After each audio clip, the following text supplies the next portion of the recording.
अस्सलामुअलैकुम, आप देख रहे हैं पाकिस्तान टुनाइट। मैं हूं सैयद समर अब्बास। गुज़िश्ता कई रोज से इत्तेहादी हुकूमत में शामिल जमातों के दरमियान सब अच्छा न होने की सरगोशियाँ हो रही थी। कहा जा रहा था कि मुख्तलिफ मामलात में पाकिस्तान मुस्लिम लीग नून और पीपल्स पार्टी के दरमियान तनाज़ात बढ़ते जा रहे हैं।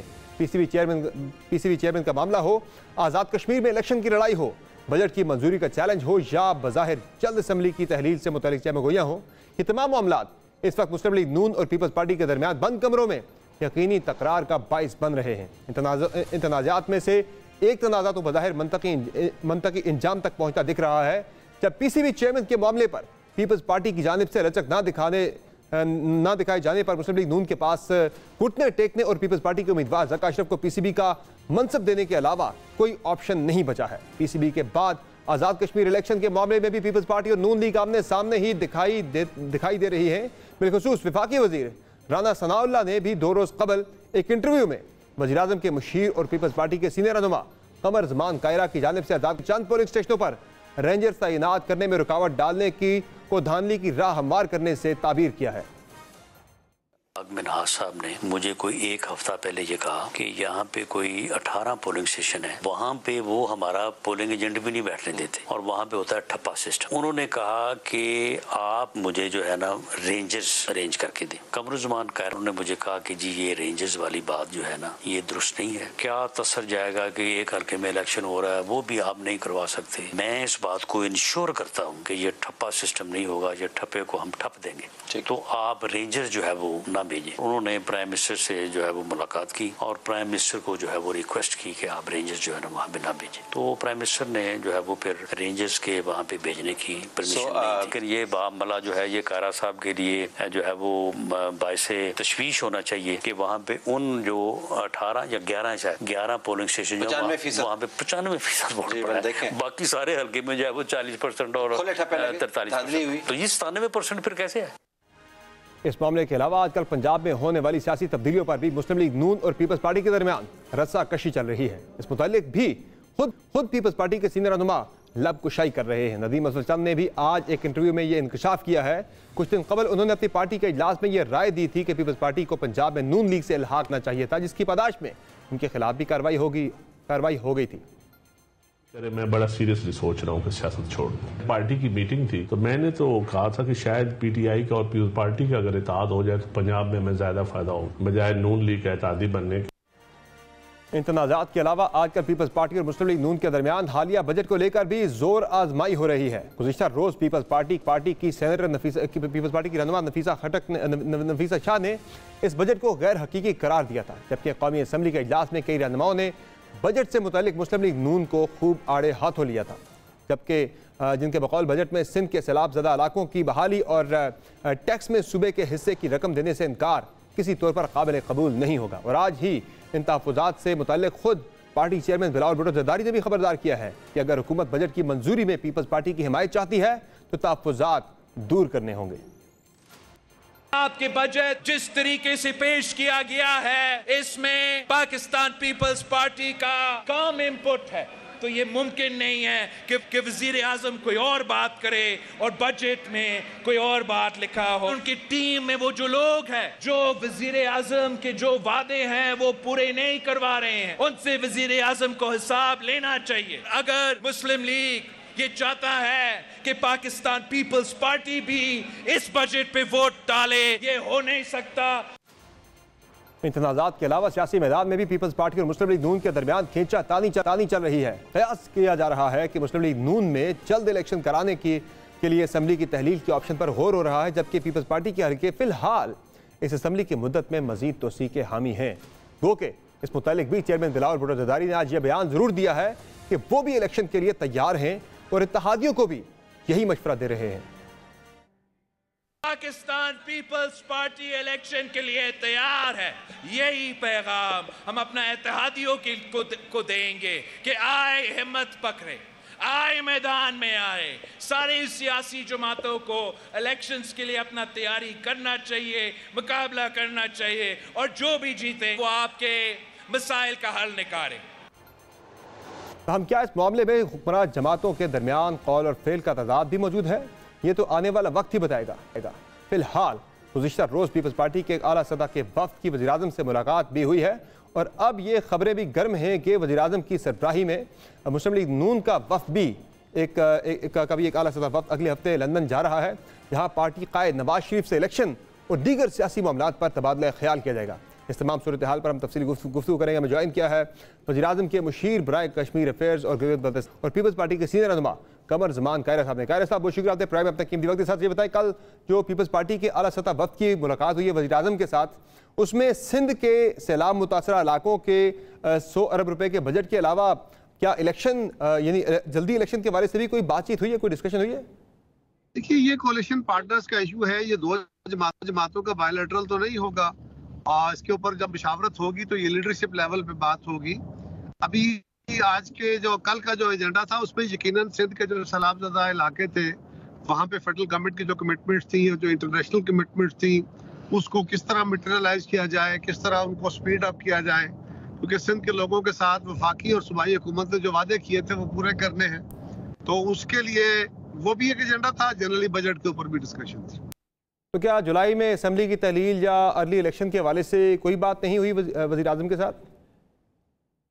इलेक्शन एक कायनी काम है जी, वो आइन के मुताबिक होना है, उस पर क्या डिस्कशन होनी है। बिलाल भुट्टो ज़रदारी ने स्वात जलसे में कहा है कि हम इलेक्शन के लिए तैयार हैं, इत्तेहादी भी तैयार रहे, तो इसमें कौन से इत्तेहादी हैं कि जिन पे जो इस वक्त इलेक्शन के लिए तैयार नहीं है? कौन है ऐसा इत्तेहादी? किसी का तैयार ना होना इशू नहीं है, हम तुम्हें कहेंगे कि वो भी तैयारी करें। कई दफा ये होता है ना, जब आप भी बातें पकड़ लेते हैं, आपने भी कई प्रोग्राम्स के अंदर, आपसे मुराद मीडिया ने कई प्रोग्राम्स के अंदर ये बातें कही कि जी फलां वजीर ने कहा, फलां जमात के सरबराह ने कहा, तो उस रेफरेंस पे शायद उन्होंने कहा। हम वैसे तो बात ही कर रहे हैं, जरदारी साहब का रिकॉर्ड पे बयान है कि जब मैं चाहूंगा तब इलेक्शन कराऊंगा, और मौलाना फजल रहमान साहब भी वो भी अपने तहफ़्फ़ुज़ात का इज़हार कर चुके हैं कि वो भी इलेक्शन के लिए तैयार नहीं है। जरदारी साहब अहमद मीर साहब के प्रोग्राम में बहुत वाज़ेह तौर पे कह चुके हैं कि इलेक्शन जो है वो अपनी मुकर्रर मुद्दत पे होने चाहिए, और बिलावल साहब भी कह चुके हैं कि ना हम अर्ली इलेक्शन के हामी हैं ना डिलेड इंतखाबात के। तो पीपल्स पार्टी तो इंतखाबात को आइन के दायरे के अंदर रहते हुए कराने के बाद। तो क्या ऐसी कोई तजवीज़ ज़ेर गौर है कि जुलाई में असम्बलियाँ तहलील करके अर्ली इंतखाबात में जाया जाए? ऐसी कोई तजवीज़ ज़ेर गौर नहीं थी, ना है, मेरे इल्म में नहीं है, या कोई डिस्कशन थी नहीं। ये जो वो बात सारे फसाने में जिसका जिक्र न था, वो बात उनको बहुत नागवार गुजरी है। ये बात पता नहीं कहाँ से है कि जी बड़ी इस पे तबसरे हो रहे हैं, ये मीटिंगें हो रही हैं। मैं आपको ऑनेस्टली कह रहा हूँ कि हमारे दरमियान अभी तक बैठ के इस बात कोई डिस्कशन नहीं है, और पीपल्स पार्टी का नुक्ता नजर इस पे बड़ा वाज़ेह है। तो कायरा साहब, क्या पंजाब के वाले से क्या डिस्कशन है PMLN के साथ आपकी? मिलकर चलेंगे, कोई इंतखाबात के अंदर इत्तेहाद बनेगा, या सीट एडजस्टमेंट वगैरह हो पाएगी नून लीग के साथ? अभी तो इस पे कोई डिस्कशन नहीं है। ये डिपेंड करता है कि क़यादत कल क्या फैसले करती है, हमें क्या सूट करता है, मुस्लिम लीग को क्या सूट करता है, को ओवरऑल क्या फिजा बनती है, लेकिन अभी इसके ऊपर कोई डिस्कशन मेरे इल्म में नहीं। अच्छा कायरा साहब, साउथ पंजाब में बड़ा फोकस कर रही थी पाकिस्तान पीपल्स पार्टी, बड़ी मेहनत की, जरदारी साहब खुद भी वहाँ पे लोगों से मुलाकातें करते रहे, लेकिन जहांगीर तरीन ग्रुप जो है वो वहाँ से बंदे ले उड़ा, जिन पर नज़र पीपल्स पार्टी की थी कि वो पीपल्स पार्टी की तरफ आएंगे, लेकिन वो बंदे जो हैं साउथ पंजाब वाले वो ज़्यादातर जहांगीर तरीन के ग्रुप में जा रहे हैं। तो ये सेट बैक नहीं है पीपल्स पार्टी के लिए? नहीं, वो JKT का ही ग्रुप थे और वहाँ चले गए। पीपल्स पार्टी में भी कुछ लोगों ने ज्वाइन किया है। अभी देखिए इंशाल्लाह और भी बेहतरी आने के इम्कान है। कायरा साहब, निगरान हुकूमत के ऊपर पंजाब में बहुत तहफ़्फ़ुज़ात का इजहार किया जा रहा है कि चंद साहब ने भी एतराज़ किया है, और नून लीग के वाले से भी उन्होंने बात की है कि हमें इत्तेहाद जो है नहीं करना चाहिए था, हमें PTI के साथ इत्तेहाद कर लेना चाहिए था, नून के साथ नहीं करना चाहिए था। और केयर टेकर सेटअप के वाले से भी आपके तहफ़्फ़ुज़ात हैं कि वो कह रहे CM तो चले हमारी मर्जी का है, लेकिन नीचे जो ब्यूरोक्रेसी है वो ताउन नहीं कर रही, साथ नहीं दे रही। इस हवाले से क्या चल रहा है पंजाब के अंदर?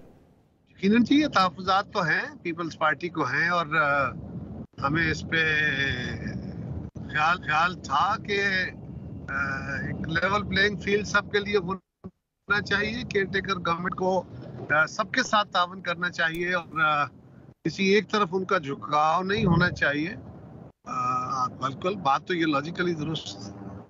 ऐसा पीपल्स पार्टी में भी कुछ लोग अगले सेटअप में नून लीग और पीपल्स पार्टी के इत्तेहाद की बात कर रहे हैं, आप भी शायद इस चीज़ के हामी हो, लेकिन कुछ नोक झोंक हम देख रहे हैं पीपल्स पार्टी और नून लीग के दरमियान शुरू हो चुकी है अगले सेटअप से पहले ही। बिलखुसूस में अगर कश्मीर की बात करूँ, कश्मीर के इलेक्शन में राना सनाउल्लाह साहब ने आपके ऊपर इल्ज़ाम लगाया कि कायरा साहब ने वहाँ पर कोई 18 पोलिंग स्टेशन से वहाँ रेंजर्स लगने में रुकावट डाली, जिसकी वजह से वहाँ पीपल्स पार्टी ने ठप्पे लगवाए और उन हलकों पे 95% ऐसे उन 18 हलकों में से थे जहाँ 18 पोलिंग स्टेशन में थे जहाँ पीपल्स पार्टी ने ठप्पे लगाए। नून लीग अपनी इत्तेहादी जमात पीपल्स पार्टी पे आज़ाद कश्मीर में ठप्पे लगाने का इल्ज़ाम लगा रही है। क्यों रुकावट डाली आपने रेंजर्स की तैनाती की वहाँ पे? फिर देखिए माजरा कुछ नहीं है। इलेक्शन जब कोई जमात हार जाती है ना समर, तो आपने बहुत सारे इलेक्शन कवर किए हैं, आप जानते हैं कश्मीर की पॉलिटिक्स को बहुत अच्छे तरीके से। फिर उसके ऊपर यही होती है ना कि जी वो फिर भी शिकस्त हो गई, ये हुआ। हालांकि मुस्लिम लीग के वज़रा तशरीफ ले गए, मियां जावेद लतीफ़ साहब तशरीफ ले गए, ख्वाजा साद रफीक साहब गए, राना सदाउल्लाह साहब गए, मोहतरमा मरियम नवाज साहबा तशरीफ ले गई, हमारी क़यादत भी गई। बिलावल साहब जो बहुत पहले इलेक्शन के आगाज था वो मुजफ्फराबाद गए, वहाँ पे उनकी असम्बली से खिताब किया और G20 कॉन्फ्रेंस के हवाले से जो श्रीनगर में हिंदुस्तान करना चाहता था उस हवाले से उन्होंने जलसा रखा और उस जलसे में उन्होंने एक लफ्ज मौजूदा इलेक्शन के बारे में नहीं कहा। सिर्फ इतना है कि एक जमात अगर कहती है, वहां पे कई जमातें इलेक्शन लड़ रही थी, किसी को कोई तहफ़्फ़ुज़ नहीं थे। एक जमात का ये तहफ़्फ़ुज़ कि जी वहां रेंजर्स लगाई जाए, क्यों? क्या वहां की पुलिस बेबस है? वो पुलिस जो वहां पे पूरे सूबे में यानी पूरे रियासत में इलेक्शन कराती है, वहां पे कोई एतराज नहीं किसी फेडरल फोर्स के बगैर। तो राणा साहब हमारे साथी हैं, भाई हैं। आप इस पे ज्यादा बातें नहीं करना चाहता, लेकिन मैं आपको तसल्ली से कहता हूं कि ये जो 12-14 पोलिंग स्टेशनों का कह रहे हैं, वहां पे फर्ज करें समर के वो 200 वोट वहां पे किसी ने गलत डाल दिए तो 15 दूने 30 या 3000 वोट बनते हैं। वो तो 5,500 वोट से हारे हैं और गोलियां हमारे शख्स को लगी हैं, बाजू हमारे कारकुनों के टूटे हैं। इसके बावजूद इल्जाम हम पे है और मुश्ताक मिनाज साहब हमारे दोस्त हैं। पिछले इंतखाब के अंदर भी जब वहां पे इलेक्शन PTI के तनवीर इलियास साहब जीते थे, उस वक्त भी वहां पे ज़िया कमर बहुत पॉपुलर थे और उनको बहुत बड़े पैसों के जोर से उन्होंने इनको शिकस्त दी थी। मुश्ताक मिनाज तो उस वक्त भी तीसरे-चौथे नंबर पे थे। लिहाजा ये कहना कि जी वहां हमने कोई धांधली करके इलेक्शन जीता, ये बिल्कुल खिलाफ हकायक बात है, इसका कोई सदाकत से ताल्लुक नहीं है। और चेयरमैन साहब वहां पे गए थे, उन्होंने G20 कॉन्फ्रेंस के हवाले से बात की थी। राणा साहब ने जाके लॉ एंड ऑर्डर के हवाले से बात की, इंटीरियर मिनिस्टर है बिल्कुल, लेकिन मैंने बतौर वजीर के कोई मीटिंग नहीं की, मैंने बतौर वजीर के कोई इंतजामी मीटिंग नहीं की। हाँ, ये मेरा तहफ़्फ़ुज़ जरूर था और मैंने ऑफर की थी कि अगर किसी ऑफिसर के ऊपर एतराज है तो, या अगर ये भी जरा गौर कीजिए कि तनवीर इलियास साहब वहां से जीते हुए थे, वो वज़ीर आज़म थे कि सारी इंतजामिया उनकी मर्जी की लगी हुई थी, हमने एक शख्स भी तब्दील नहीं किया। और मैंने ऑफर की थी कि अगर वो चाहें तो जिस ऑफिसर का नाम देते हैं हम उनको उन पोलिंग स्टेशनों पे डिप्यूट कर देते हैं। हाँ, कुछ ज्यादा जो रेशो है पोलिंग की वो मुश्ताक मिनाज साहब के अपने पोलिंग स्टेशनों के ऊपर ऐसा भी हुआ, लेकिन मैं कह रहा हूँ कि वो अगर तो 200-400 वोटों से उनके दावे में जान होती, लेकिन अब और कुछ ना कुछ तो कहना है कि मरियम बीबी के जाने के बावजूद इलेक्शन लूज हुआ। मुश्ताक मिनाज उससे पहले इंतखाब के अंदर भी इलेक्शन लूज किए हुए थे, उस वक्त भी ऐसा ही हुआ था। लेकिन कारा साहब, आप लोग नून लीग के साथ इत्तेहाद में हैं और कहा जा रहा है कि शायद अगले इलेक्शन में भी आप लोग इत्तेहाद में ही जाएं। ख्वाजा आसिफ साहब की बड़ी क्लियर राय है कि इस इत्तेहाद के साथ ही हमें अगले इलेक्शन में जाना चाहिए, लेकिन देखा यह जा रहा है कि दोनों जमातों के दरमियान नोक झोंक शुरू हो चुकी है। कश्मीर के इलेक्शन की बात हो, वहाँ ठप्पे लगाने का इल्ज़ाम नून लीग लगा रही है पीपल्स पार्टी पे, फिर चेयरमैन PCB के मामले पर भी दोनों पार्टियों के सींग फंसे रहे हैं। और आपने ज़का अशरफ पे आप लोगों ने कहा कि ज़का अशरफ ही होंगे, नून लीग फिर नजम सेठी साहब पे टिकी रही, लेकिन फिर बाद में उन्हें कॉम्प्रोमाइज़ करना पड़ा। फिर चेयरमैन नादरा के ऊपर भी पीपल्स पार्टी को तहफ़्फ़ुज़ात थे, हटाए जाने पर नून लीग नहीं मानी। फिर पंजाब में भी कुछ ना कुछ मामला चल रहे हैं, एक दूसरे के हवाले से बयानबाजी शुरू हो चुकी है। ऐसे में बात कैसे बनेगी, आगे कैसे बढ़ेगी? इत्तेहाद बन पाएगा इस तमाम तर तनकीद के और आपस में जो एक दूसरे के खिलाफ इस वक्त हम देख रहे हैं कि बयानबाजी शुरू हो चुकी है? समझ ये नहीं है। देखिए, हम अलग अलग जमातें हैं, हमने सिर्फ यहाँ नहीं सामने लड़े हैं, हमने सिंध के अंदर इलेक्शन एक दूसरे के आमने सामने लड़े हैं, हमने पंजाब के बाय इलेक्शन आमने सामने लड़े हैं। ये बात नहीं है। अर्ज यह है कि हमारा इत्तेहाद हुआ एक इंतखाब की सूरत में हुकूमत का, उसके बाद क्या हम आइंदा भी इकट्ठे चल सकते हैं? पॉसिबिलिटी इज देयर, और हालात मुल्क के ऐसे हैं कि हमें इकट्ठे चलना जो है वो शायद ज्यादा सूदमंद।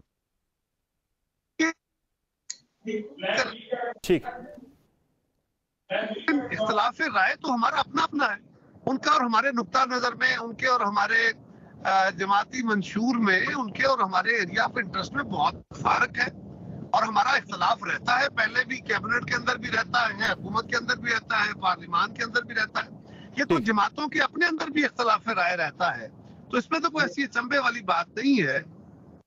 सही है। अच्छा कारी साहब, फाइनली मुझे बताइएगा कि एतजाज एहसन साहब ने फौजी अदालतों पर एतराज़ कर दिया है कि सिविलियंस का फौजी अदालतों में ट्रायल नहीं होना चाहिए, वो पटिशन भी कर रहे हैं। ये पार्टी पॉलिसी है या एतजाज एहसन साहब की ज़ाती राय है? पार्टी इस मामले पे कोई एक्शन लेगी? कोई इस पे आपकी पार्टी की तरफ से कोई रद्द-ए-अमल सामने नहीं आया अभी तक? चौधरी एतजाज एहसन साहब ने अगर पार्टी क़यादत से इस पे बात की है तो और बात नहीं की तो ये नामुनासिब है, क्योंकि पीपल्स पार्टी के किसी रहनुमा को ये हक हासिल नहीं है कि वो पार्टी के किए हुए फैसले के खिलाफ अदालतों में जाए। पीपल्स पार्टी इस फैसले के साथ भले बादले नखास्ता ही सही, मुश्किल से सही, लेकिन हमने इस फैसले को कबूल किया, इसका साथ दिया, इसको वोट किया है, तो इसके खिलाफ इस तरह जाना पीपल्स पार्टी के फोरम पर रहते हुए ये मुनासिब नहीं है। हाँ, आजादी में कोई वो वकील हैं, वो अपनी कैपेसिटी में जाना चाहे तो कौन रोक सकता है। बहुत शुक्रिया कारी साहब, अपने प्रोग्राम में ज्वाइन किया। नाजरीन, यहाँ पर एक मुख्तसर ब्रेक लेंगे, ब्रेक से वापस आएंगे, बात करेंगे पंजाब की निगरान हुकूमत की जानिब से पाकिस्तान तहरीक इंसाफ के रहनुमाओं पर जो एक क्रैकडाउन हुआ है, परवेज़ इलाही साहब के बारे से जो उनके तहफ़्फ़ुज़ात, उनकी अहलिया की जानिब से भी प्रेस कॉन्फ्रेंस की गई है, बड़े शदीद तहफ़्फ़ुज़ात का इजहार किया जा रहा है जिस तरह का उनके साथ सलूक हो रहा है। बात करेंगे पंजाब के मुशीर कानून से। एक ब्रेक के बाद हमारे साथ रहेगा।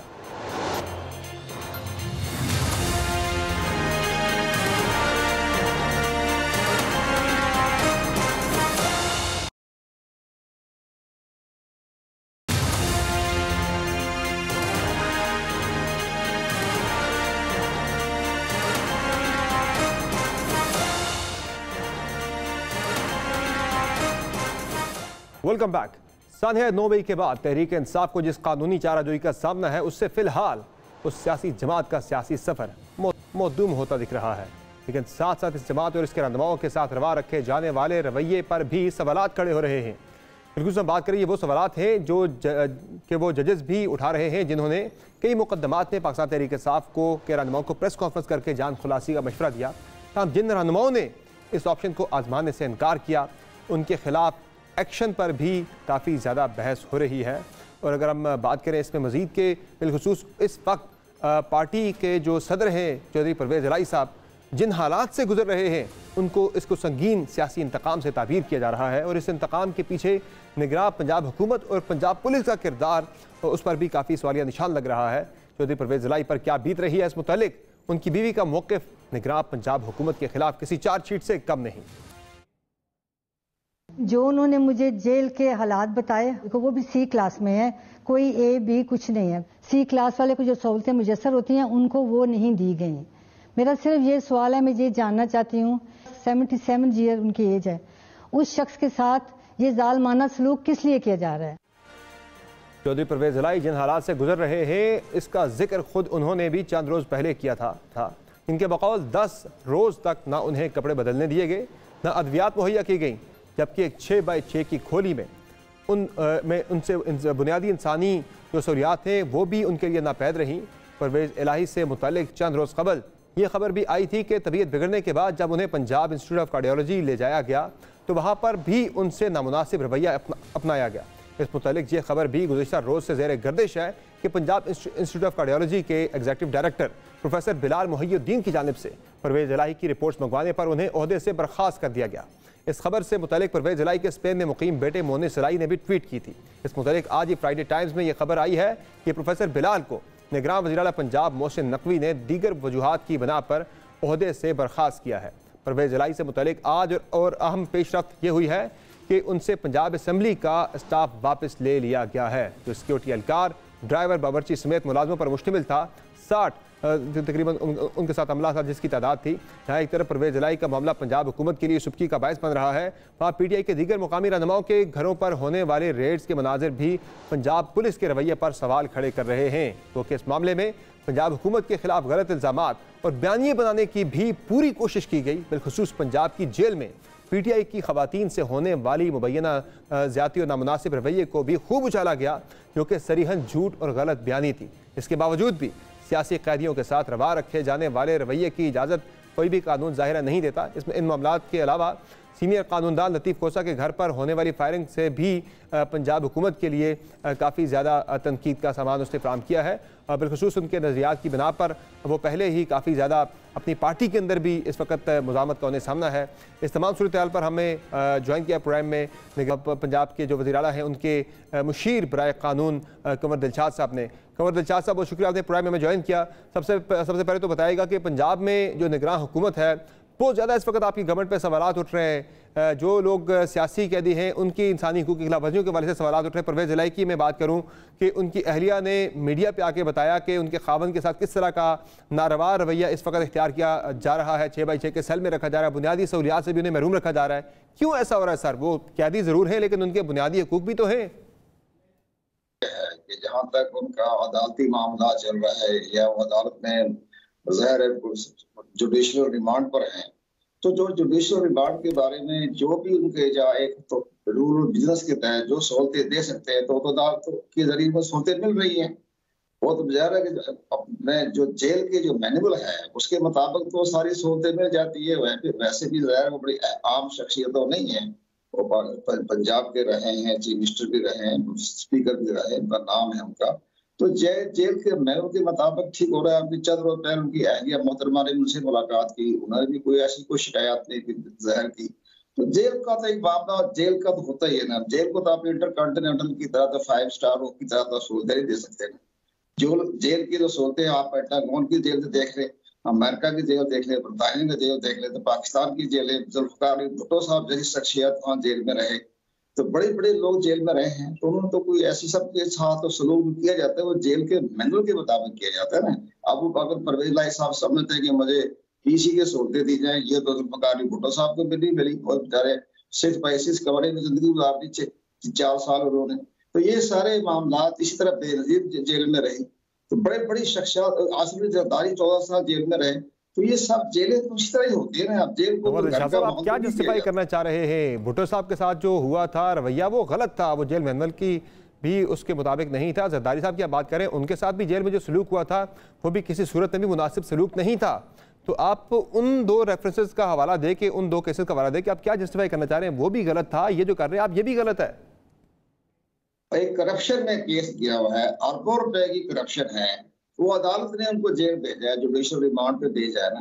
तो जो अदालत ने जो जुडिशल रिमांड पे भेजा है उसके मुताबिक तो जेल के जो तरीक़ेकार है उसके मुताबिक उनके साथ वही बर्ताव किया जा रहा है। जेल तो निगरान पंजाब की हुकूमत के मातहत है, कोई ऐसी एहतजाज करने की जरूरत नहीं है।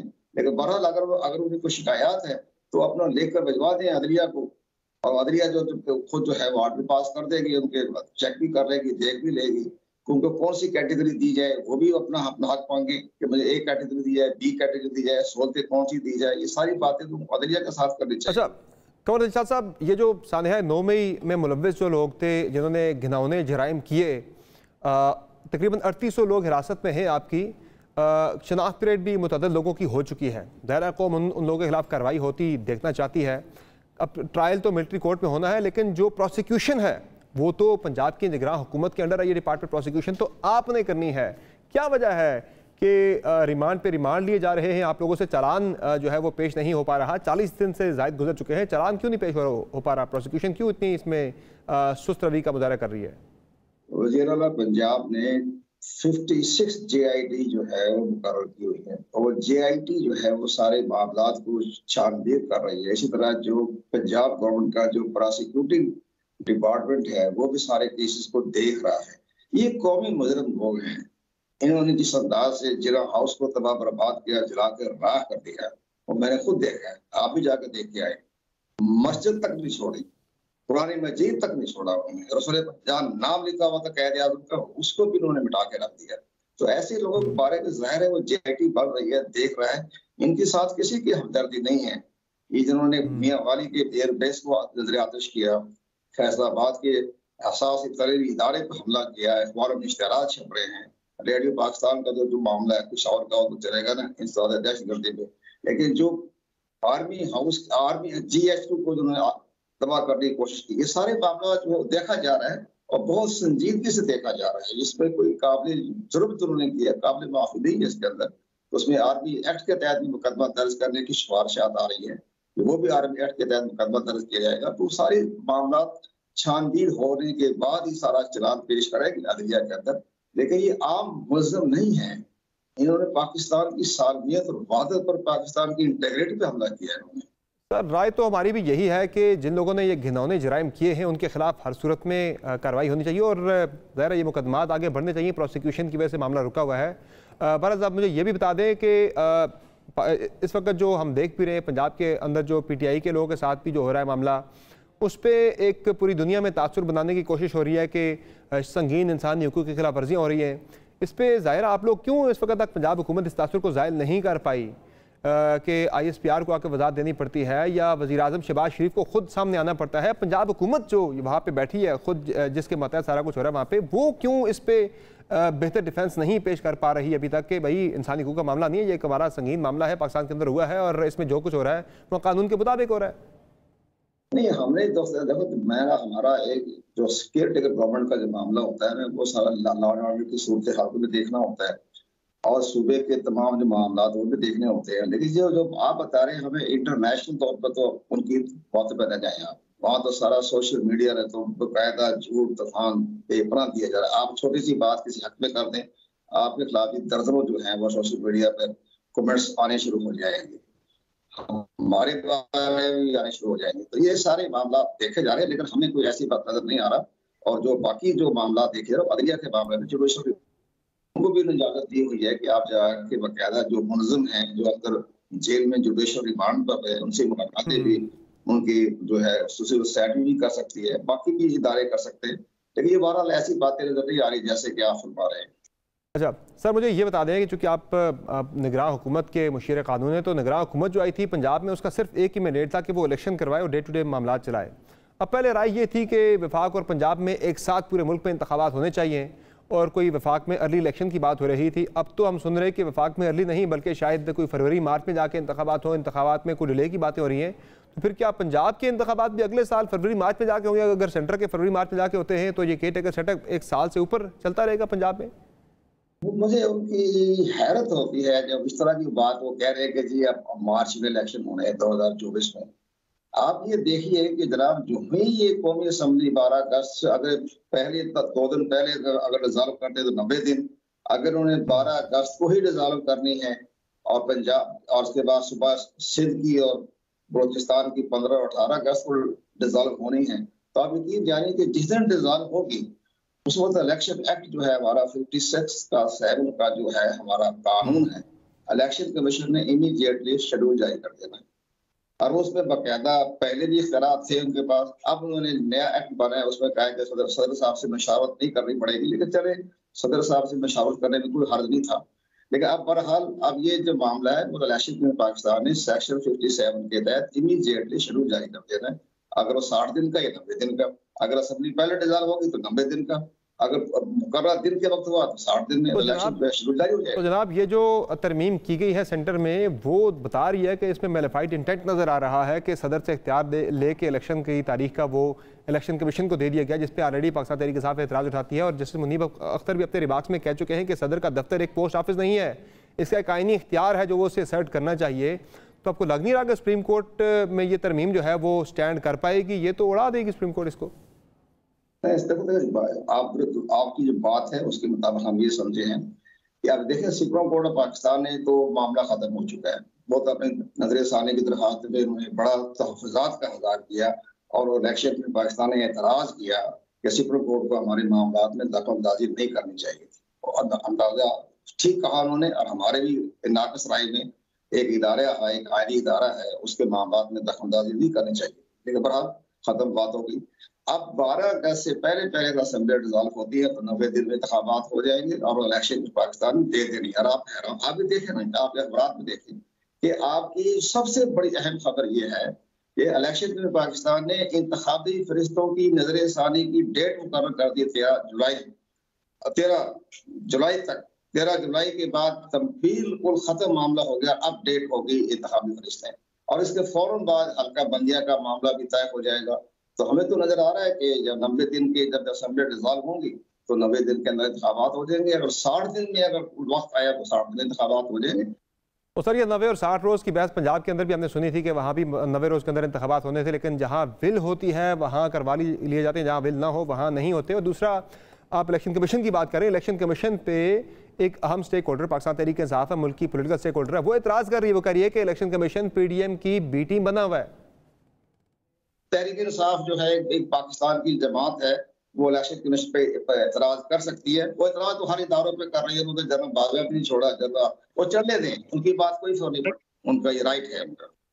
बहुत शुक्रिया कंवर दिलशाद साहब, आपने प्रोग्राम में अपनी राय का इजहार किया, ज्वाइन किया। हमें एक मुख्तलिफ ब्रेक लेते हैं, ब्रेक से वापस आएंगे, बात करेंगे पाकिस्तान के IMF के साथ नए रिव्यू के ऊपर। अभी भी जो है मामलात आगे नहीं बढ़ पा रहे। अब खबरें ये आ रही हैं कि वज़ीर-ए-आज़म ने दोबारा से वज़ारत ख़ज़ाना को हिदायत जारी की हैं कि तमाम जो तहफ़्फ़ुज़ात हैं IMF के बजट के ऊपर वो दूर किए जाएँ।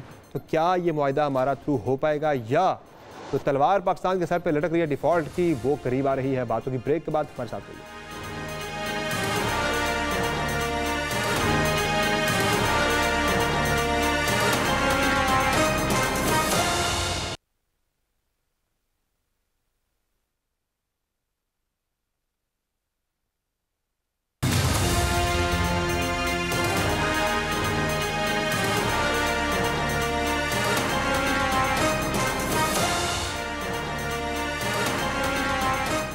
Welcome back. पाकिस्तान और IMF के दरमियान मुआहदे का क्या मुस्तकबिल है?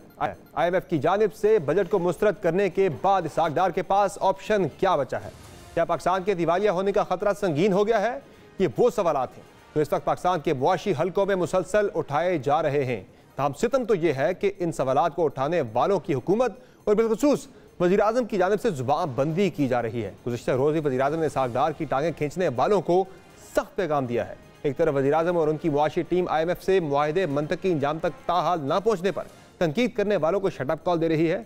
वज़ीर ख़ज़ाना इसहाक डार IMF को ललकार रहे हैं और पाकिस्तान से डील न करने के पीछे साम्राज्यी क़ुव्वतों का किरदार देख रहे हैं। वहाँ साथ ही IMF को बनाने के लिए भी पर तोल रहे हैं। आज इस ही मुतालिक साफ़ी शहबाज राना की खबर सामने आई, जिसमें इंकशाफ किया गया है कि पाकिस्तान ने बज़ाहिर IMF के सामने घुटने टेक दिए हैं और बजट पर IMF के एतराज़ात को दूर करने के लिए राज़ी हो गया है। खबर के मुताबिक IMF ने बजट में टैक्स इस्तिस्ना पर सवाल उठाया था, जिस पर इसहाक डार ने IMF की हिदायत तस्लीम करने से इनकार कर दिया था। ताहम गुज़िश्ता रोज़ ही वज़ीर-ए-आज़म ने एक इजलास में वज़ारत ख़ज़ाना को हिदायत दी है कि बजट से मुतल्लिक IMF के एतराज़ात दूर करने की कोशिश की जाए। खबर के मुताबिक इस इजलास के बाद हुकूमत ने नवे जायजे के असर जायजा लेने का फैसला किया, जिससे $1.2 अरब की किस्त मिलने का इम्कान है। ख्याल रहे कि $6.7 अरब कर्ज प्रोग्राम की मुद्दत 30 जून को ख़त्म हो रही है। एक तरफ हुकूमत IMF को राज़ी करने के लिए सरतोड़ कोशिशें कर रही है, वहाँ मुतबादिल इक़दामात के लिए भी सरगर्म है। इसकी बड़ी मिसाल गुज़िश्ता शब सामने आई जब चीन की जानिब से पाकिस्तान को $1 अरब मौसूल हुए और यूँ पाकिस्तान के ज़र मुबादला के ज़खायर $5 अरब के करीब पहुँच गए हैं, जिसके मुतालिक इसहाक डार ने आज एक खुसूसी प्रेस कॉन्फ्रेंस करके अपनी कोशिशों से मुतालिक आगाह किया और आलमी कर्जे की वापसी से मुतालिक भी इंतजाम करने का यकीन दिलाया है। हमने फिर चाइनीज दोनों बैंक्स के साथ रब्ता ये तय हुआ कि हम कोई अर्ली पेमेंट का या जल्दी पेमेंट की कोई फीस या जुर्माना नहीं देंगे, सिर्फ जो रकम हमने देनी है वही देंगे। इनसे ये तय हुआ कि फिर हम फास्ट ट्रैक पे ये दोनों बैंक जो हैं हमारे, जो हम पेमेंट्स करेंगे अगले 3-4 रोज में $300 मिलियन भी वापस आ जाएगा। पाकिस्तान को चीन के अलावा सऊदी अरब का $3 अरब और मुत्तहिदा अरब अमारात का $2 अरब वापस करना है। माहिरीन का ख्याल है कि इन ममालिक के साथ बेहतर मुज़ाकरात के जरिए मजमूई तौर पर $9 अरब के दो तरफा कर्जों की अदायगी में तोसी की जा सकती है। एक तरफ पाकिस्तान को मुआशी इस्तेहकाम का संगीन चैलेंज दरपेश है, तो वहाँ आवाम की तंगी भी दिन ब दिन बढ़ती ही जा रही है। रबा हफ्ते भी सामने आने वाले आदाद शुमार के मुताबिक पाकिस्तान में महंगाई की शरह तकरीबन 35% रही है, जबकि वर्ल्ड ऑफ स्टैट्स के दुनिया में महंगाई के आदाद शुमार जारी कर दिए हैं, जिसके मुताबिक पाकिस्तान दुनिया का 6ठा महंगा तरीन मुल्क बन गया है। मुआशी मैदान में दरपेश चैलेंज से मुताबिक तफसीली गुफ्तगू करेंगे। हमें ज्वाइन किया है साबिक चेयरमैन FPR और माहिर मईशत जनाब शब्बर जैदी साहब ने। शब्बर जैदी साहब, इसहाक डार साहब ने एक तो ये भी पेश किया IMF के साथ हमारा 9th रिव्यू थ्रू ना होने की, कि IMF के साथ ना होने, वो ये कह रहे हैं कि जो हमारा मुआहिदा नहीं हो पा रहा है इसमें कोई जियो पॉलिटिक्स कार फरमा है। हमने तमाम शराइत IMF की पूरी कर दी थी। क्या आपको लगता है कि जियो पॉलिटिक्स ही है या कमी कोताही हमारे ही जो हमें शराइत IMF ने रखी हैं उसमें हम पूरी नहीं कर पाए? मेरे जहन में कोई कंफ्यूजन नहीं है, और जो मेरी डिस्कशन IMF के साथ होती है, मेरी बड़ी रेगुलर डिस्कशन IMF वालों के साथ रहती है, तो मुझे तो 2021 से मुझे कोई कंफ्यूजन नहीं है कि पाकिस्तान आहिस्ता आहिस्ता डिफॉल्ट की तरफ बढ़ रहा है। और डिफॉल्ट का मतलब ये नहीं होता कि आप एक्चुअल डिफॉल्ट डिक्लेयर कर दें। जब आपके पास पैसे नहीं होते और चीजें आपकी खराब होती जाती हैं, तो इसका मतलब है आपकी पोजीशन आहिस्ता आहिस्ता ग्राउंड पे जाती जा रही है। तो ये जो हम एक बहुत ज्यादा इंपॉर्टेंस दे रहे हैं दो चीजों को, कि जी हम डिफॉल्ट कब किस दिन करेंगे और हम IMF कब आएगा, ये दोनों चीजें मेरे लिए कोई अहमियत नहीं रखती। मैं इससे एक स्टेज आगे जाता हूँ। अगर पाकिस्तान डिफॉल्ट कर देगा और पाकिस्तान को IMF का खर्चा मिल जाएगा, तब भी पाकिस्तान के माशी हालात ठीक नहीं होंगे अगर हम अपना घर खुद सही नहीं करेंगे। तो आप मीडिया भी और सारे लोग इकोनॉमिस्ट भी अपनी बात खत्म कर देते हैं इस बात के ऊपर कि IMF आ जाएगा और ये हो जाएगा और डिफॉल्ट होगा या डिफॉल्ट नहीं होगा। मेरे लिए ये चीजें कोई मानी नहीं रखती। पाकिस्तान इस वक्त टेक्निकल डिफॉल्ट में बैठा हुआ है, LCR रुकी हुई है, डॉलर का स्लाइड, रुपये का स्लाइड गिर नहीं रहा है। तो ये सारी बातें वो लोग करते हैं जो एमेच्योर्स हो, उनको कुछ पता नहीं है, वो जानते नहीं है कि चीजें कैसे चल रही हैं, कैश फ्लोज कैसे बनते हैं, इन आउट कैसे होता है, कहीं सियासत हो रही है, कहीं लाइलमी है, कहीं नालायकी है, कहीं उनकी परेशानी है कि उनको समझ नहीं आ रही बात। अच्छा शब्बर जैदी साहब, डिफॉल्ट का खतरा तो बढ़ता जा रहा है पाकिस्तान के लिए। ये बताएं कि सागडार साहब को प्लान B की बातें भी करें कि अगर IMF के साथ हमारी नहीं बन पाती तो फिर हम प्लान B की तरफ भी जा सकते हैं। मुमकिन तौर पर वो शायद चाइना की तरफ इशारा कर रहे हैं। और दूसरा, वज़ीर-ए-आज़म ने तो कह दिया है कि भाई हमने IMF के साथ मामला आगे बढ़ाने हैं, उनके जितने भी तहफ़्फ़ुज़ात हैं वो दूर करने चाहिए, टैक्स इस्तिस्ना पे शायद उनके तहफ़्फ़ुज़ात हम दूर कर भी रहे हैं। तो ये अप्रोच आपको ठीक लग रही है जो वज़ीर-ए-आज़म की अप्रोच है, या फिर प्लान B वाला जो आइडिया है वो बेहतर हो सकता है कोई? ये प्लान B और प्लान A और ये सारी बातें मैंने अपने ट्वीट्स में भी कहा है कि हमें ये बातें नहीं करनी चाहिए। और रियासत ज़्यादा अहम लगती है बनिस्बत सियासत के या बनिस्बत किसी पार्टी के। देखिए, अगर पाकिस्तान माशी हालात में प्रॉब्लम में है और पाकिस्तान से अपना बैलेंस नहीं हो रहा, तो ये तो अना का सवाल नहीं है, ये एक रियलिटी का सवाल है। तो उसको एक्सेप्ट करके आगे बढ़े। आज पाकिस्तान के जो हालात हैं, जो अवाम के हालात हैं, अब आप कल मुझे पता नहीं, मैं पाकिस्तान में नहीं हूँ, पाकिस्तान से बाहर हूँ, उसमें मुझे पता लगा कि प्राइम मिनिस्टर साहब ने कहा कि हम उल्टे सीधे हो गए। वैसे ये कोई रॉकेट साइंस नहीं है, ये सिंपल कैश फ्लो है और जो कैश फ्लो को बैलेंस करना पड़ेगा हमको। तो सर, इस कैश फ्लो को मैनेज कैसे करना है, क्या कहेंगे हमारी गवर्नमेंट को क्या करना चाहिए? में कि हम पहला काम ये करें कि अपने डॉलर की सेविंग का स्कीम बनाएं, IMF के साथ बैठे और उनको ये बताएं कि हम अपने लायबिलिटीज को पूरा नहीं कर सकते, उसका नाम आप डिफॉल्ट नहीं रखें, कोई और नाम रख दें, टेलीफो फाइलिंग कर लें, कुछ भी कर दें और उसके बाद आगे बढ़े, उनके साथ बैठे, वो आपको रास्ता बताएंगे। अगर आपके पास कोई प्लान B है उसको भी सामने लाए ना। ये क्या होता है कि मेरे पास प्लान B है, मेरे पास प्लान B है। अच्छा शब्बर जैदी साहब, मुझे ये भी बता दें कि जो इस वक्त मुल्क के मुआशी हालात तो ठीक नहीं हैं, लेकिन एक आम आदमी की मैशत भी ठीक नहीं है, आम आदमी के हालात भी बड़े ख़राब हैं, वो आपको ठीक होते नजर आ रहे हैं अगले 1-2 साल के अंदर? देखिए, बात ये है ना कि अगर मैं सियासतदान हूँ तो मैं ये कहूँगा कि मैं 1 साल में आपकी काया पलट दूंगा, मगर मैं सियासतदान नहीं हूँ। मैं पाकिस्तान में 1-2 साल के अंदर कोई आम आदमी के लिए बेहतरी नहीं देख रहा, मगर अगर हमें बेहतरी की तरफ जाना है तो हमें आज से कदम उठाना पड़ेगा। मगर अगर कोई सियासतदान ये कहता है कि 1-2 साल में बेहतरी होगी, नहीं, बेहतरी नहीं होगी, क्योंकि हमें अपने फंडामेंटल्स सही करनी है और हमारे फंडामेंटल्स गलत हैं। अगर फंडामेंटल्स गलत है तो गलत रहेंगे, उसको आप सही नहीं कर सकते। ये जियो पॉलिटिक्स की बातें और इस तरह की बातें, खुदा का वास्ता ये बातें नहीं करें। ग्राउंड पे देखें, जमीन को देखें, अपनी जमीनी हकाइक को देखें, अपनी एक्सपोर्ट को देखें, अपनी रेमिटेंसेस को देखें। बहुत शुक्रिया शब्बर जैदी साहब, आपने प्रोग्राम में अपनी राय का इजहार किया, हमें ज्वाइन किया। नाज़रीन, अब बात करते हैं उस अफसोसनाक वाक़े की, उस हादसे की जो यूनान में तारकीन वतन की कश्ती डूबने से रुनमा हुआ। यूनान में तारकीन वतन की कश्ती डूबने से 41 पाकिस्तानी शहरी लापता हो गए हैं। उनका ताल्लुक उनमें से बेशतर का आज़ाद कश्मीर के इलाके कोटली से है। ज़ेरे इंतज़ामिया के मुताबिक हुईरटा के नवाही गाँव बंडली के एक ही ख़ानदान के 12 अफराद लापता हैं। एथेंस से मिलने वाली इतला के मुताबिक हादसे में 79 तारकीन वतन डूब गए। रेस्क्यू हुकाम के मुताबिक सैकड़ों लापता है। रेस्क्यू हुकाम ने मजीद बताया है कि कश्ती के 104 मुसाफिरों को बचा लिया गया है।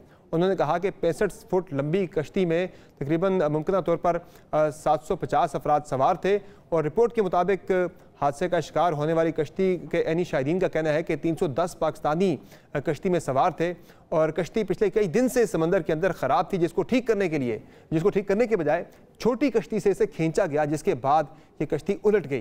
दूसरी जानिब तर्जुमान दफ्तर खारजा का कहना है कि यूनान कश्ती वाक़े में जिंदा बच जाने वालों में 12 पाकिस्तानियों की शनाख्त हो गई है। तर्जुमान का मजीद कहना था कि फिलहाल हादसे में जाँ बहक पाकिस्तानी शहरियों की तादाद और शनाख्त की तस्दीक नहीं कर सकते। तर्जुमान ने बताया कि पाकिस्तानी मिशन 78 बरामदशुदा लाशों की शनाख्त के लिए यूनानी हुकाम के साथ राब्ते में है और मजीद इस पर जो भी डिटेल्स आएंगी इंशाअल्लाह कल के प्रोग्राम में आपके करेंगे। लेकिन ये बड़ी अफसोसनाक चीज़ है, हम देखते हैं कि पाकिस्तान में रोज़गार ना मिलने पर हर साल दर्जनों बल्कि सैकड़ों पाकिस्तानी जो हैं वो जाते हुए जो है कई इस तरह के यूरोपियन कंट्रीज़ की तरफ गैर कानूनी तरीके से जाते हुए अपनी जान की बाजी हार बैठते हैं। ये सिलसिला तो रुकना चाहिए, लेकिन पाकिस्तान के अंदर हमें शहरियों को बेहतर रोज़गार फराहम करना चाहिए ताकि लोग गैर कानूनी चैनल्स के ज़रिए बाहर जाने से गुरेज करें। आज की शो में इतना इजाज़त दीजिए। खुदा हाफ़िज़।